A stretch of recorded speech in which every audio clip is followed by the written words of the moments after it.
Good afternoon, everybody, and welcome into the Matt Lab Podcast, episode 3. Today, we take a little bit of a different approach as we had in episodes 1 and 2. We're getting in the sports world today, a world where I've spent a lot of my time in my life. It's a place that I hold very true and dear to my heart. And today, for my third guest, it's an honor. One of my closest friends, one of my best friends, Mr. Tino Fiore. Tino, how are you doing, brother? I'm doing great, man. Thanks so much for having me. Thank you. Yeah, thanks for being on. In the spirit of the Matt Lab podcast, I bring it upon myself to welcome my guest to the show. He needs no introduction, but as the host, I will give one anyway. The Matt Lab podcast welcomes in a man who has not only been on one championship team, but two Club Lacrosse championship teams representing the beautiful, small, and sunny state of Rhode Island. He has also served as the president of this club team, carrying the organization and planning of his beloved sport on his back. Ladies and gentlemen, I bring to you Tino Fiore. And once again, I'll say it for the second time, welcome in. Yeah, man. I mean, that was a crazy introduction. I really do appreciate it. But yeah, happy to get into it. Thanks, man. Let's get going. Tino, I just want to ask you, open up. What made you fall in love with lacrosse? Yeah, so lacrosse for me was pretty interesting story. I mean, I got into it late. It's one of those sports that I feel like a lot of kids grow up playing. All the time. See kids starting at 5, 6, 7, years old. For me, didn't really get into it until high school. And prior to that, I played like some rec leagues and little things like that, but never really committed to any particular sport. And what drew me to lacrosse was that was really my first time being on a team sport, particularly in high school. So like I was with all my friends. I really fell in love with the coaching like aspect of it. At that time, we had a Bryant student coaching us. So he was a Smithfield alumni at Smithfield High School, and there was just a lot of chemistry there. I could tell that the guys that were on the team like really, really cared about it, and not just for themselves, but for the team as a whole. So it was just super cool being a part of a team sport, and I think that's what really drew me to the sport of lacrosse. I think team plays such a big aspect in lacrosse. Like I actually had something written down here. I feel like lacrosse is one of those sports that really emphasizes brotherhood and like companionship across, playing alongside your teammates. Can you speak on that at all? Yeah, man. I mean, every time you step out on that field, you're with your brothers. I'm sure it's similar in other sports. Lacrosse in particular is really cool because it's kind of like basketball and hockey on a soccer field. Hmm. And with that said, I mean, there's so many as a defensive player. You're constantly rotating. Like you're working in a granted how big the field is. When you're set, you're in a pretty tight space. Everyone needs to communicate at all times, and there's really not much room for error in lacrosse, at least in my opinion, on the defensive end, particularly. One misstep and that's a goal. And I'm sure you can say that for other sports too, but just that communication. And I think lacrosse brings out a lot of dogs too. I mean, a lot of guys that want to be there, that want to fight, that want to get in the mud, and really play physical and get in there. So it's definitely a battle with the boys, and I feel like that's really what it's all about.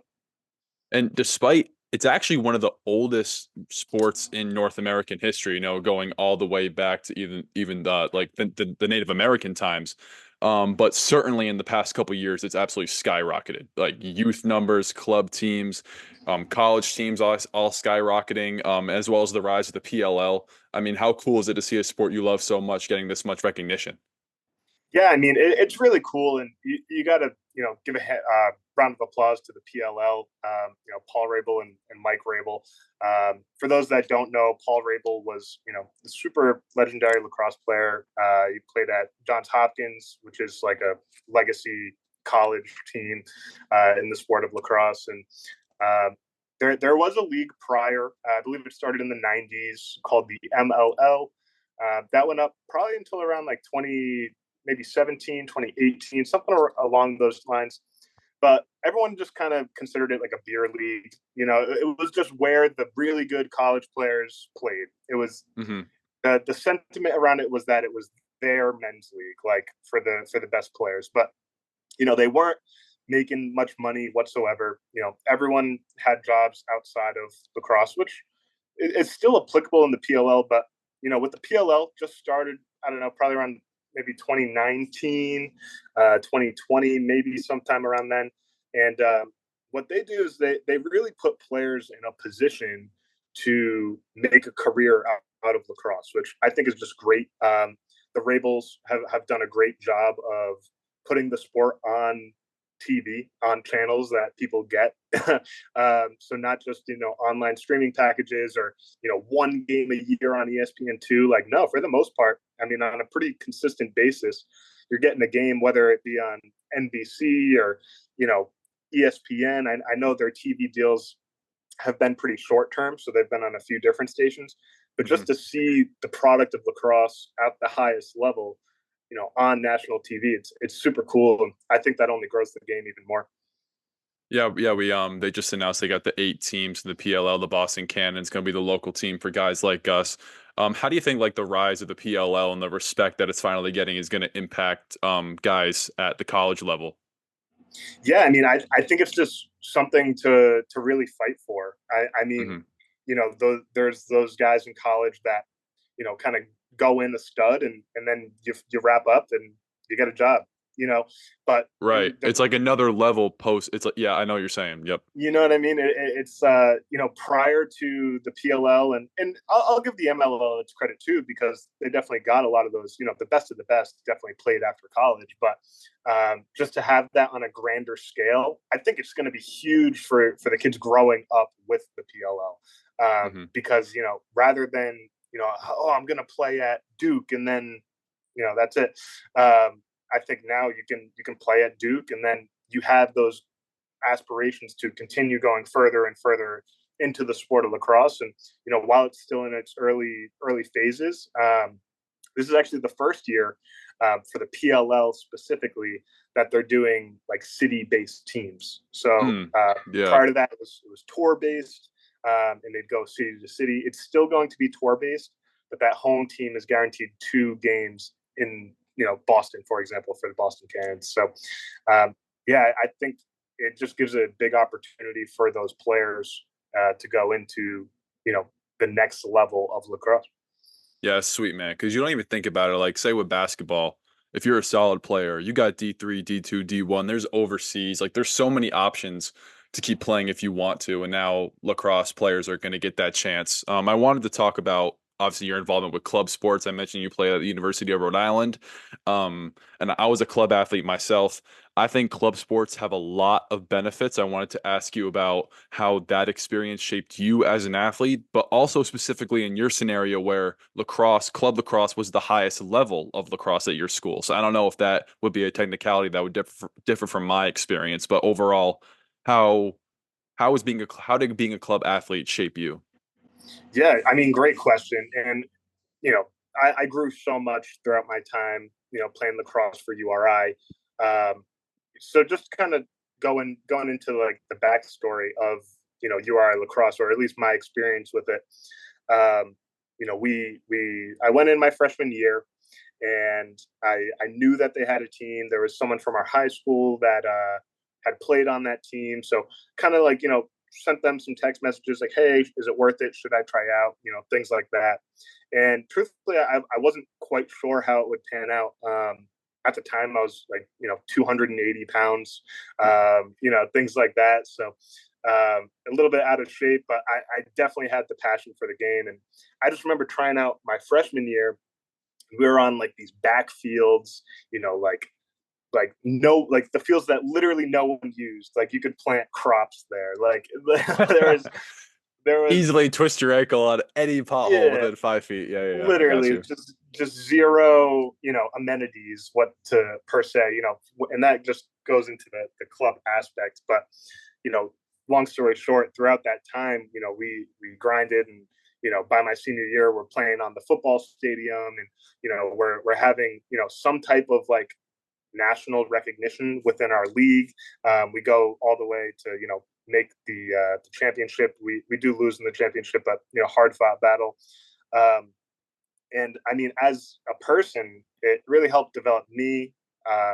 throughout my time there, I was the treasurer of the lacrosse team. So, you know, that was just that was a good experience. That was my sophomore year, just kind of getting to see how club sports really run. Because a lot of players, they just show up and they don't realize how much is really going on in the back end.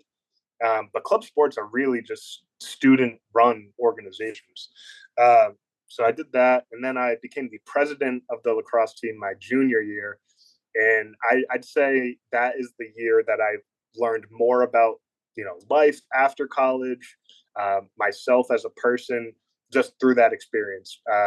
And the reason why is because I was working with vendors. I was working with people that were making our jerseys and making our apparel. I would have to go to meetings on a monthly basis and report the status of our team and how we're doing and what we're using, some of the donated money for, and is it for good use? And, there was I remember at URI specifically, I'm not sure if this goes across the board, but there was like a club sports fund essentially. And you'd Mhm. have to go to these meetings and, you'd have to ask for how much you want. And more importantly, why do you need that money? So just trying to have those like almost business like conversations really developed me as a person. And then, by the time my senior year came, we just really hit the ground running, and we had a great run that season, and yeah, eventually made it all the way to the championship. Did you enjoy that process? Did you enjoy the process of being a leader for the team despite how stressful it could be? Yeah, absolutely. So, just to be candid, it was definitely more than I expected. Mhm. I mean, just naturally, you see things going on as a player, but you don't really know what's going on behind the scenes until you are in that type of office position. And yeah, I kind of forgot the question. No, no, yeah, it's just like because I've been in leadership positions with like clubs before, but nothing with sports. I can imagine with sports, it's even to a higher degree because they're scheduling, like you said, working Yeah. with vendors, stuff with the jerseys. Talk about like break down the league situation for people that might not know because fans of college sports, I mean, they understand NCAA divisions 1, 2, and 3, but club sports can be way more complicated more complicated than that. Break that down for me. Yeah, yeah, happy to do so. So, um, URI lacrosse plays in what's called the MCLA, so the Men's Collegiate Lacrosse Association. Um, and originally, the MCLA was set up as a club league for schools that did not have a varsity program. Hmm. And what that did is it made a really competitive level of club lacrosse.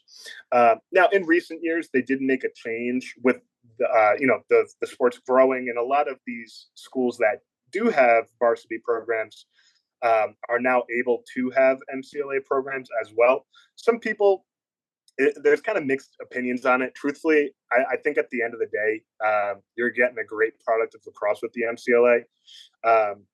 There's another league as well, like I believe it's called like the PCLL. Like Bryant University plays in that for their club team, and traditionally that was kind of like where the schools with varsity programs played, whereas MCLA was more just club, but there is no varsity to offer. And what I think was really cool about it is, because we were the only lacrosse program on campus, like I was on the URI lacrosse team. I wasn't on the URI club lacrosse team. Like it's at the end of the day, you were just playing lacrosse for the school, representing the school, and it was super cool to do. And then so just a little bit more into the league, similar to NCAA, there is a tournament at the end of every season, the National MCLA tournament, and they basically rank 16 teams. Most conferences have an automatic bid, so if you win your conference, you go. Hmm. That's not always the case, and that's not the case for every conference.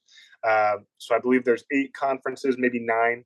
I believe all but one have an automatic bid, and then they pool the rest of his teams, and you get an at-large bid. So, uh, yeah, it's a really cool time. It's a really cool league, and I feel like it's run very legitimately. which was something that I didn't expect as a freshman going into club lacrosse. Mhm. And that big national tournament that you just mentioned on your senior year, you guys made a deep run in that, correct? Yeah, we made it all the way to the championship game. We ended up losing to Utah, which is actually one of those programs that did have the NCAA varsity Mm-hmm. team. Now, granted, I don't think that made the difference. Some people, I remember like Twitter bots, fans of each other's teams were like, "Oh, that Utah only won because they have varsity," but like, no, that's ridiculous. The guys that went out and played that game, played better than us. But Mm-hmm. yeah, we ended up losing that game. But going into the tournament, we weren't expected to win a game. We were the 7th seed.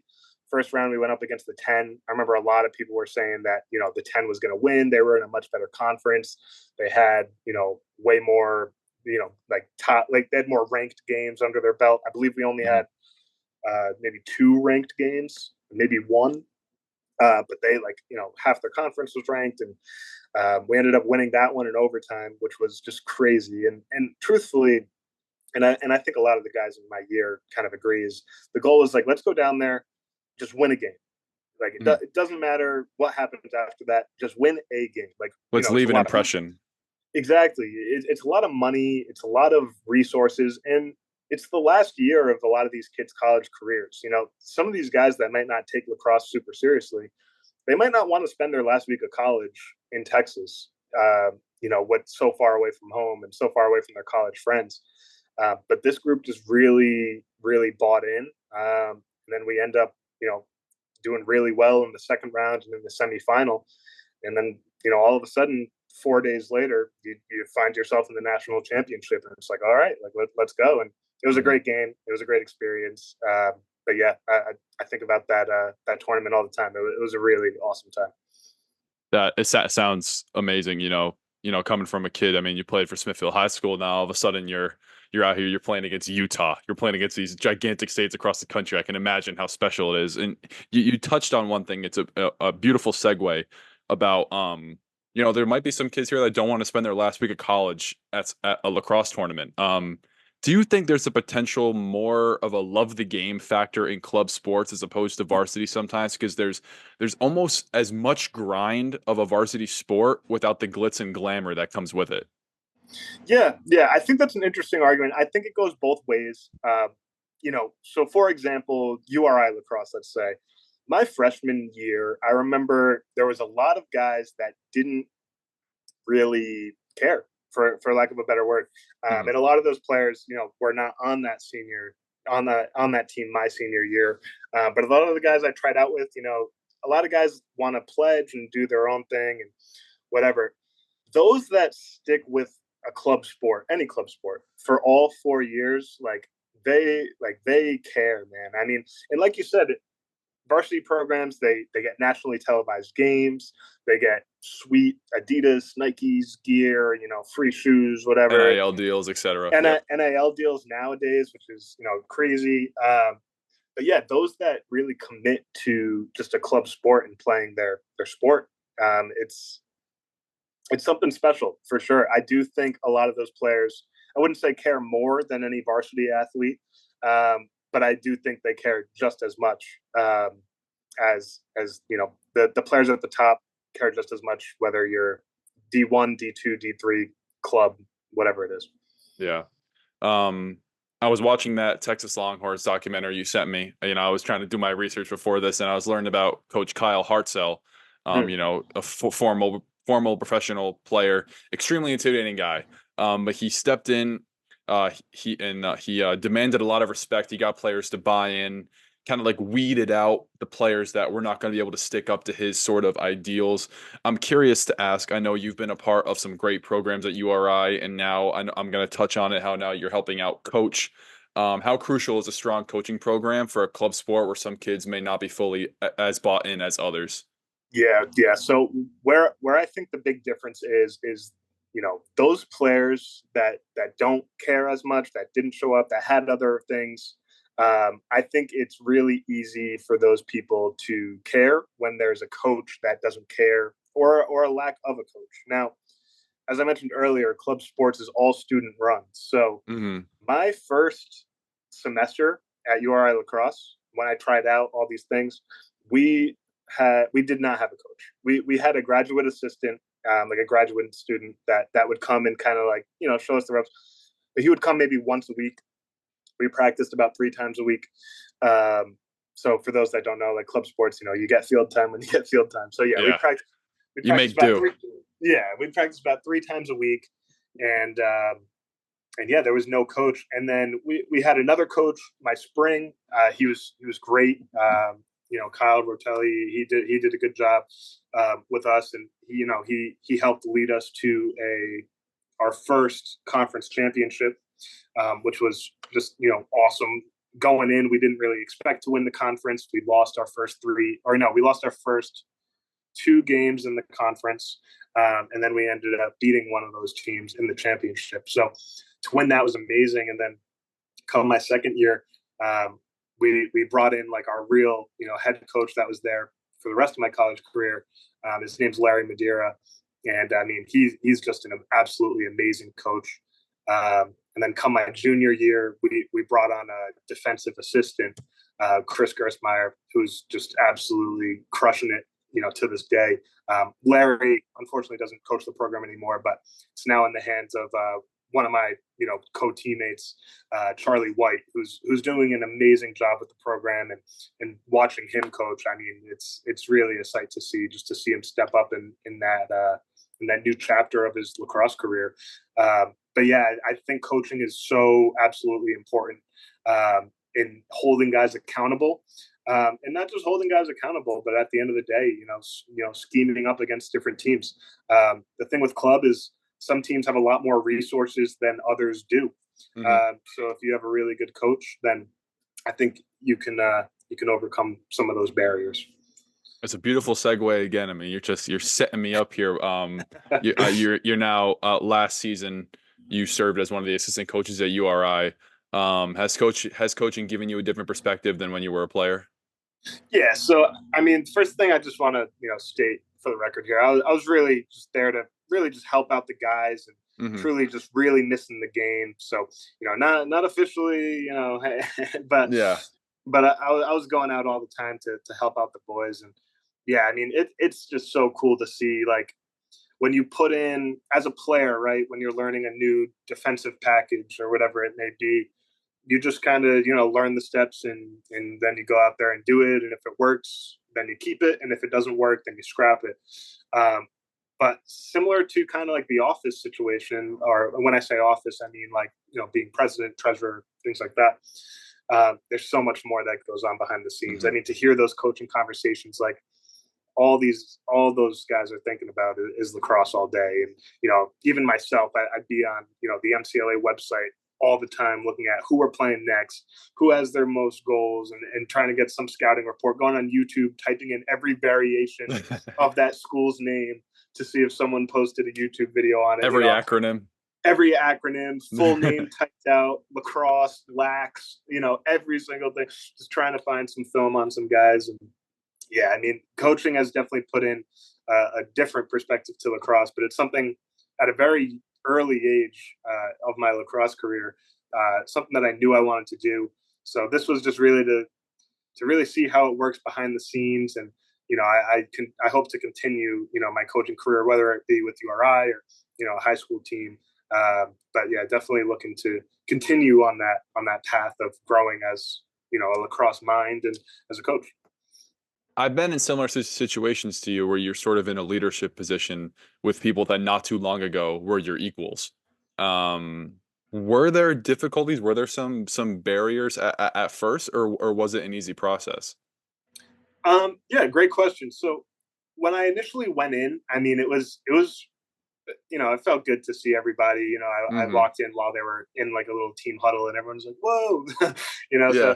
that's cool. And I'd say for the first about 2 weeks, I didn't really talk too much. I just kind of observed. I wanted to see what they were running. They run things, a little bit differently than when I was there. Some new packages, and changing things up.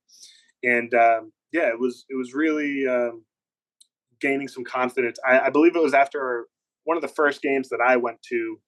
And the defensive coach, we were texting after the game, hey, good game, all that stuff. And he said, like, hey, man, like, use your voice more. Like, you don't have, because a lot of the things I would suggest, I would tell the defensive coordinator, and then he'd say, yeah, that's good. And then I'd tell the team. Hmm. But he really gave me Yeah. the confidence to be like, dude, like, if you see something, just call it. Like, you know what you're doing. Like, you played on this program. You know these guys. Like, if you see something, call it out. So from that point forward, I really tried to put an emphasis on, just saying what's on my mind, and more particularly kind of calling guys out one on one, like pulling a guy aside. Hey, when you're approaching, make sure you're doing X, Y, Z, and all this stuff. So yeah, I think that confidence on speaking up really came from the defensive coordinator, and it's just been a pleasure kind of assisting him. And I do think I was a little quiet at the beginning, but after a few weeks, it felt right at home. I feel like once you heard that, like, hey man, if you see something, call it. It must have been like a big relief. Like, all right, I'm here. I serve a purpose. I'm here for a reason, and I'm gonna help these guys. I guess going back a bit about when you were a player, we didn't really touch upon how, two-time, did I get this right, CLC champion with URI. Yeah. Was winning those championships, was that the highlight for you as a lacrosse player so far? Yeah, so just to quickly kind of break down like CLC, so that's Yeah, just yeah, go ahead. continental. Yeah, it's just Continental Lacrosse Conference. That's just the conference that we played in, focusing on club teams in the Northeast. So, yeah, to go back to that, my freshman year was the first year that we were in the CLC. CLC D2. We lost our first two regular season games, and then we go on to win the CLC tournament, which was awesome. That was the first time we had won a championship. Like I said earlier, we weren't really anticipating it. Hmm. And then, truthfully, come my senior year, we had grown like so much as a program. Like, it's really to put it in, I guess, national terms.